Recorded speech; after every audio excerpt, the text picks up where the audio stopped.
title of this section is How the Collective Consciousness of Others Controls Your Life. It's important to understand that there's no mysterious external force that's causing random suffering. And there's no such thing as bad luck. Bad things happen to good people because they consciously or unconsciously do not understand the principles that you're learning in these lessons. What we reap is within us individually and within the collective selves of our family, our company, community, country, and the world that we live in. Every single state of being, thought, word, and action is caused by something before it and will cause something after it. What is found in the effect is already in the cause. You are the cause of everything in your life, and so is everyone else in their life. This also means that groups of people collectively cause their effects. Business or corporate success or failure, even wars or terrorism, all happen not because of one person in the group, but because of all the people who are collectively causing it to happen. An easy way to understand this is to study the rise and fall of Adolf Hitler.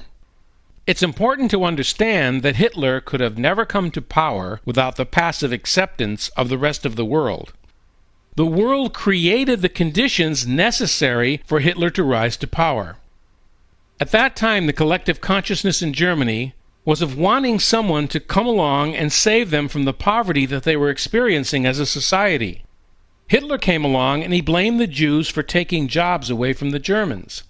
His solution was to eliminate the Jews and thereby give Germany back to the Germans. And as Hitler rose to power, the collective consciousness of the Germans permitted the Holocaust to happen. In addition to the collective consciousness of the Germans, the collective consciousness of the rest of the world said, "Hitler's not our problem. We don't care about Germany or what he's doing there, as long as we're okay."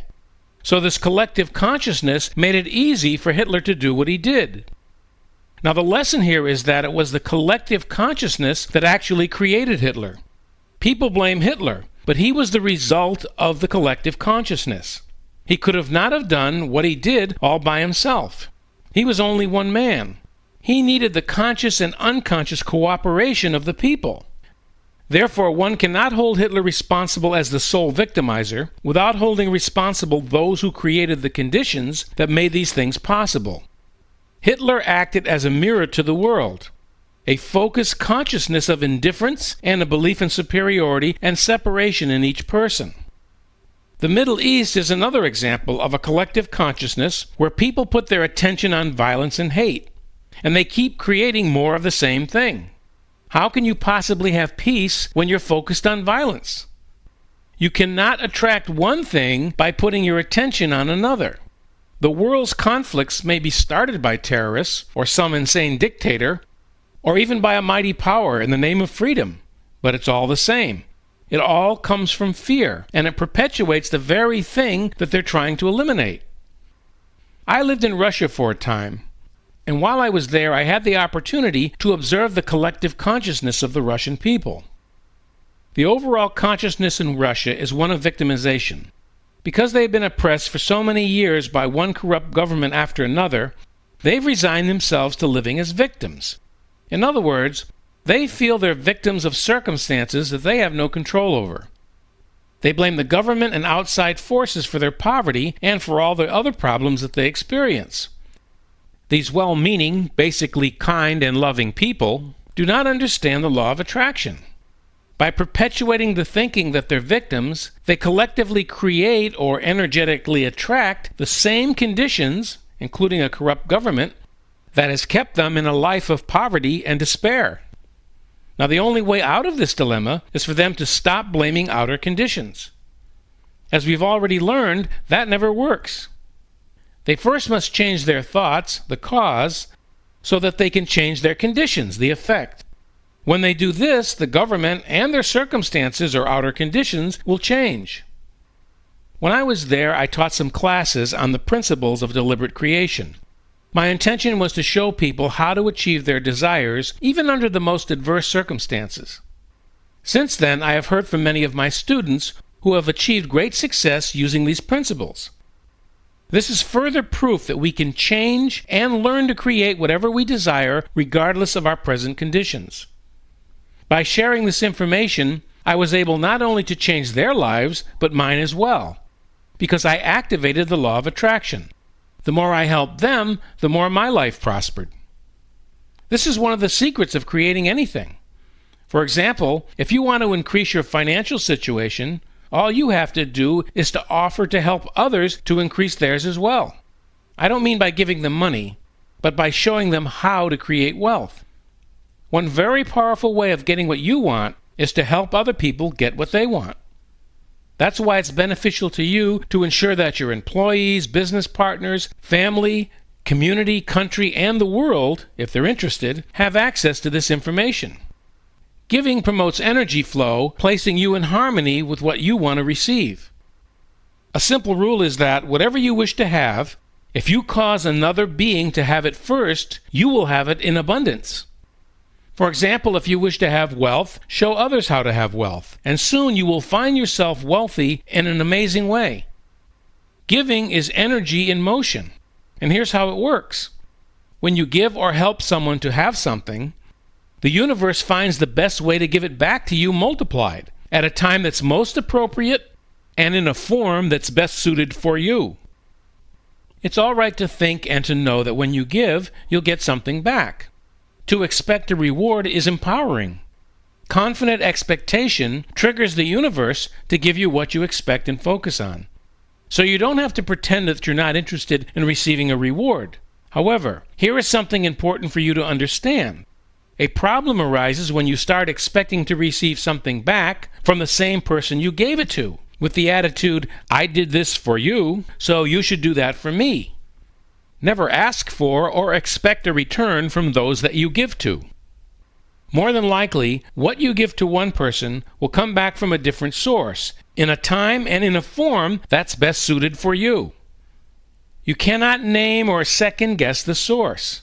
It might be anybody, but it will come back to you, because that's the law of circulation, or the law of cause and effect in action. So what we've learned so far is that everything is a cause that has an effect, and everything is an effect that had a cause. This huge chain reaction is not bound by time, space, or form. What we fail to realize is that all the vibrational energy that we send out affects the outcome of our lives. Even the slightest worry over money or a relationship or a job contributes to the low-frequency vibrations. So do resentments, old and new. Simple things like getting angry in traffic, getting upset at your waiter in a restaurant, or your neighbor's dog barking, sends out low-frequency vibrations. No matter how normal or trivial it may seem to you, every little bit of so-called normal negative feeling contributes to your inability to attract what you desire. These negative emotions or low-frequency vibrations are caused not only from within, but also from without. For instance, think about the media, especially the news. What does the media put out most of the time? Negative news. Maybe it's the poor economic conditions, a murder, a robbery, or torture of people in another country, a death from terrorism or warfare. If you follow these events, you will experience the emotions of disgust, anger, anxiety, or fear. When you have millions of people experiencing this, what do you think happens? A huge wave of negative emotion sweeps the world. The same goes for the movie industry. Look at the number of films that depict violence. Sure, we know it's just a movie, but nevertheless, just by watching these films, they elicit and we vibrate, just for a few seconds or a few minutes or longer, serious negative emotion that's imprinted on our minds. Now, can you honestly say that this is good for us? Even religion does its share to contribute to the negative attraction. Each religion fighting, claiming that they have the franchise on God and that God spoke to them exclusively. Most of them base their teachings on an angry, dysfunctional God who believes that all his creations are sinners the moment that they're born. According to organized religion, God now makes faulty products, so we're all defective the moment we arrive here. Now, how does all this make us feel? Worried? Anxious? Nervous? Fearful? Of course. And what is this doing to us? It causes us to send out more negative energy and more negative vibrations. And what do we get in return? More of the same. So once again, if you've ever wondered why this planet is in such a mess, or how God could allow this to happen, there's your answer. God doesn't allow anything to happen. We cause it to happen through our collective energetic vibration. It has nothing to do with religion. It's pure science. The mistake we make is that we focus our attention on what's happening in the rest of the world. The belief that we can change what's happening in the rest of the world accounts for the endless social schemes and organized drives for a better world. But our major illusion is that we're able to build a society that vibrates at a higher psychological and spiritual level than we do ourselves. We have overwhelming proof that this has never worked and never will. The truth is that since we cannot create anything higher than our own vibrational level, we cannot change the collective vibrational level of society. We can only change the world one person at a time. We need to remind ourselves, and every individual on this planet, that we can and must change the world from the inside out, starting with ourselves. We have overwhelming proof that the outside-in approach does not work. The long-term solution to poverty, or sickness, or lack and limitation, lies in our ability to teach ourselves and others how to create what we want instead of what we don't want. The only way that we can truly heal the world is to heal ourselves by changing what we attract into our lives.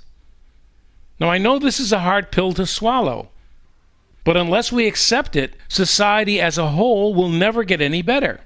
And history proves this is true. In other words, regardless of what's going on, you have only one task, and that is to focus on whatever it is that you want to create in your own life. If you continue to focus on what's happening in the rest of the world, the negative vibration will drain your creative energy so that it will become nearly impossible to create the life that you desire, and make it impossible for others to create what they desire. As you stand where you are and look around, you will always see unpleasant and unwanted things, both close to you and in the world. And there's a tendency to let what you see control how you feel. Some people believe unless you pay attention to these negative things, they'll somehow overtake us.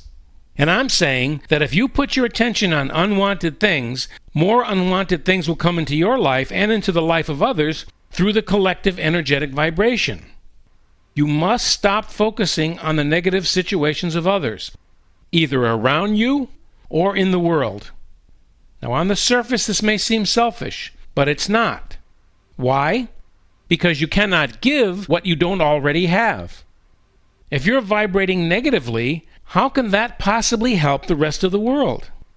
The only way that you can truly help the rest of the world is to teach them how to consciously create what they desire by cooperating with the law of attraction, rather than unconsciously create what they desire, then wondering why they continue to be victims of their circumstances. If the rest of the world knew what you know now, they could change their circumstances without any outside interference. Anytime you get into someone else's drama, watching the news or reading a newspaper or seeing what's happening to other people, including personal and mass catastrophes, and you find yourself saying, "Oh, that's terrible," you are adding to the problems of those people and for yourself. And you do this by adding to the collective negative vibrational energy. And through the law of attraction, both you and those you worry about attract more of the same. The mistaken belief is that if we care about something or someone, then we should worry about it and try to fix it. But once again, that doesn't work, because we're focusing our attention on the negative situation, even though we're hoping for a positive outcome.